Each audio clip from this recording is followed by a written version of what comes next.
অঙ্কটা আমরা কিভাবে সমাধান করব দেখেন। আমরা প্রথমে এই প্রশ্নটা লিখলাম, তারপরে আমরা কি করব,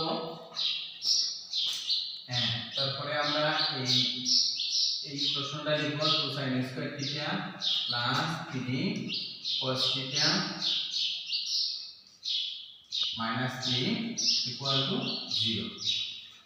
এখন আমরা কি করব দেখেন, এই 2টা রাখবো, রাখার পরে এই sin স্কয়ার সূত্র হচ্ছে 1 মাইনাস cos স্কয়ার, এই cos স্কয়ার লিখব, cos স্কয়ার। তারপরে এই প্লাস লিখব, তারপরে এই 3 cos থিটা লিখব। তারপরে এই মাইনাস 3 আছে, মাইনাস 3 লিখব, তারপরে আমরা কি করব, 2 দ্বারা 1 গুণ করলে 2 একে 2, তারপরে plus minus minus 2 cos square সে 2 cos স্কয়ার লিখব। তারপরে কি করব, এই প্লাস দিব, তারপরে এই 3 cos থিটা আছে লিখব। তারপরে মাইনাস 3 ইকুয়াল টু 0। তারপরে আমরা কি করব দেখেন, এই মাইনাস 2 cos স্কয়ার লিখব, মাইনাস 2 cos স্কয়ার থিটা, তারপরে প্লাস 3 cos থিটা। মাইনাস 3টা থেকে প্লাস 2টা গেলে মাইনাস 1টা থাকবে, কয়টা থাকবে, 1টা থাকবে। তারপরে আমরা কি করব, তারপরে আমরা উভয় পক্ষে -1 দ্বারা গুণ করব। -1 দ্বারা গুণ করলে তখন মাইনাস মাইনাসে প্লাস, মানে তখন মাইনাসটা উঠে যাবে, 2 cos স্কয়ার থিটা।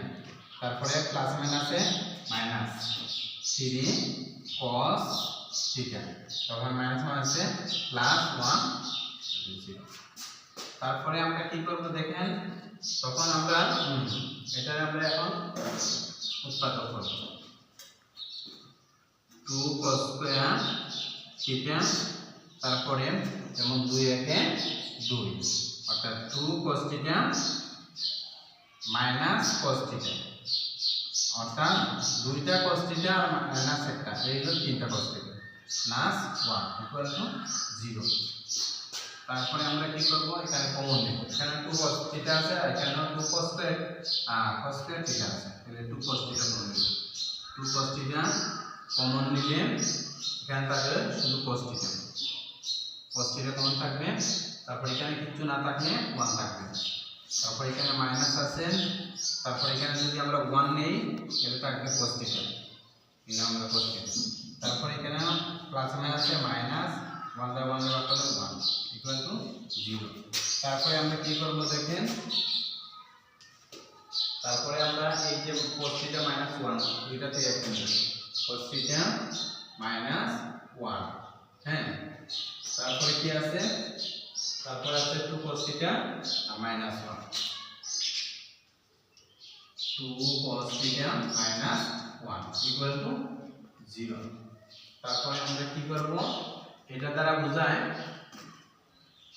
তখন আমরা লিখব হয় cos থিটা মাইনাস 1 ইকুয়াল টু 0। তারপরে আমরা কি করব দেখেন, এই যে cos থিটা লিখব, তারপরে এই যে মাইনাস 1 আছে এই সাইডে গেলে হবে প্লাস 1। তারপরে cos কত ডিগ্রি মান 1, cos হচ্ছে cos থিটা সমান সমান cos কত ডিগ্রি মান 1, cos হচ্ছে 90 ডিগ্রি মান, নাকি 90 ডিগ্রি মান 1। তাহলে আমরা কোসাইন যদি আমরা কেটে নেই তাহলে theta equal to 90 degree, theta equal to কি 90 ডিগ্রি। তারপরে আমরা এখানে লিখব অথবা দিয়ে লিখব এই সংখ্যা 2 cos থিটা, 2 cos থিটা মাইনাস 1 ইকুয়াল টু 0। তারপরে আমরা কি করব দেখো, 2 cos থিটা লিখলাম, তারপরে মাইনাস 1 এসে গেলে হবে প্লাস 1। তারপরে আমরা কি করব, এখানে আমরা এই cos থিটা লিখব সমান সমান এই 1 আছে আর এই 2 এখানে নিচে করতে। তারপরে কি করব, আমরা cos কত ডিগ্রি মান হাফ, cos হচ্ছে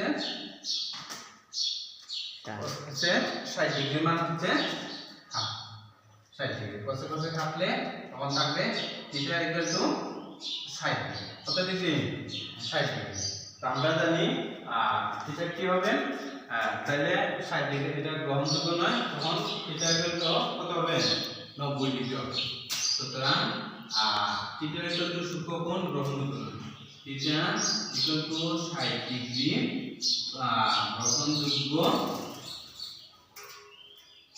গ্রহণযোগ্য নয়। সুতরাং থিটা ইকুয়াল টু 90 ডিগ্রি। এটা হচ্ছে